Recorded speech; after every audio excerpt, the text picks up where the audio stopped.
Hello, not a programming video this week, more of an announcement. It was about this time last year and the channel had just hit 1,000 subscribers. I put out a request for submissions to be featured in a community showcase video, i.e. you get to show your stuff to the little community that's developed around this channel. And I was really overwhelmed with the number of responses that we got. Out of about 1,000 viewers, I managed to get about 25 to 30 submissions.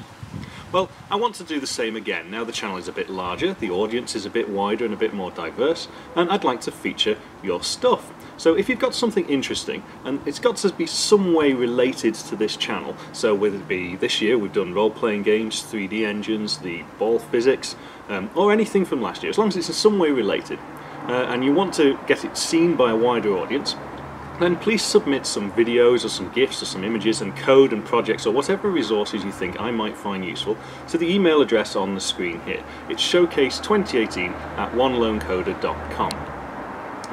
By sending it, you kind of consent that you're happy for me to use it in a video, and you will be credited, of course, on screen, and I'll put links to the projects if there is a suitable resource to link to. Whilst I've got your attention, I'm also thinking of doing some sort of jam. Now it might be a game jam, it might be an application jam. I don't know when or where yet, but I just want to try and gauge some interest. Will you guys be interested in such a thing? Anyway, normal service will be resumed next week, so until then, take care.